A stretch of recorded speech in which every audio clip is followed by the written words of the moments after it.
সকালে উঠেই আমার নাস্তা বানাতে তেমন একটা ঝামেলা পোহাতে হয় না। আমি রুটি বানিয়ে রাখি কাজের আপাকে দিয়ে।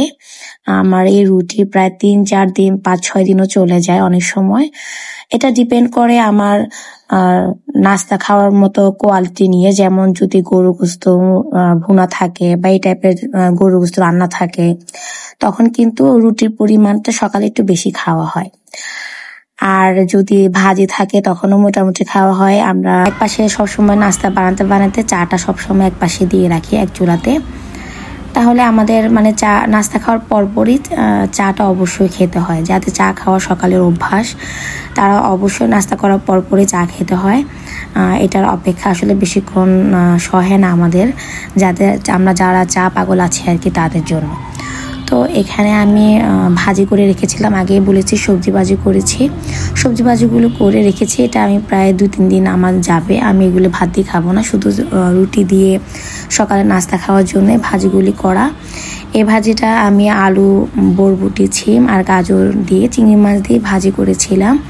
তো এটা জাস্ট ৪০ সেকেন্ড সময় দিয়ে এটা গরম করতে দেব। আর এর পাশাপাশি আমি রুটিগুলো আস্তে আস্তে ভাজতে থাকবো। তো আমি খুব বেশি হাই হিটে রুটি ভাজি না, মানে মিডিয়াম আছে রুটি ভাজি। বেশি হাই হিটে রুটি ভাজলে রুটি ভাজাটা সুন্দর লাগে না আমার। তো আমি ২-৩টা রুটি ভাজার পরে আবার ঘি দিয়েও রুটি ভেজে নিলাম ২-৩টা। তাহমিদও খাবে, তাহমিদ আছে, তাহমিদ খায়, আবার আমি নিজেও পরোটা খুব পছন্দ করি।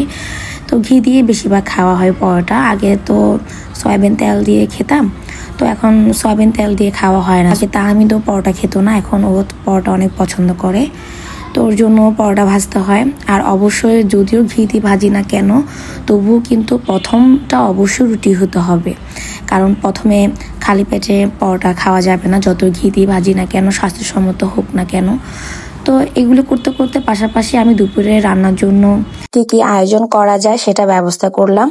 তো ভাবলাম আজকে তেমন বেশি কিছু করব না, শুধু কিছু কষানো মাংস আছে, যে আমি গরু মাংস কষা, এগুলি আমার আম্মু এবং বড় আপু কোরবানি গরু গোস্ত আনছিল আমার জন্য, ভালো মতো কষিয়ে আমার জন্য আনছে।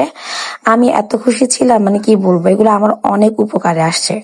যেদিন আমার বেশি কিছু করতে ইচ্ছা করে না, মনে করেন অল্প অল্প তরকারি আছে বা সবজি আছে, তখন আমি এই কষানো মাংসগুলো জাস্ট কিছু পেঁয়াজ মশলা হালকা দিয়ে ভাজা ভাজা করে রান্না করি বা একটু ভুনা করে করি, আমার মতো করে আমি করি আর কি। আমার কাছে খুব সুবিধা মনে হয়। তো এখানে আমি দুধ চিনি নিয়ে ভালো মতো মিশিয়ে চাটা বানিয়ে নিচ্ছি। নাস্তা খাওয়া শেষ, এখন চা খাবো। তো চা খাওয়ার পরে এখানে যা একটু চায়ের ছিটকা পড়েছে সেগুলো আমি মুছিয়ে নিয়েছি। রান্না করার সাথে সাথে আমি সবকিছু পরিষ্কার করে ফেলি, সাথে সাথে গুছিয়ে রাখি। এতে আমার কাজের অনেক সুবিধা হয়, কাজ করতে আমার মানে অনেক ভালো লাগে আর কি এভাবে। তো কেমন লাগলো সেটা কিন্তু অবশ্যই জানাবে।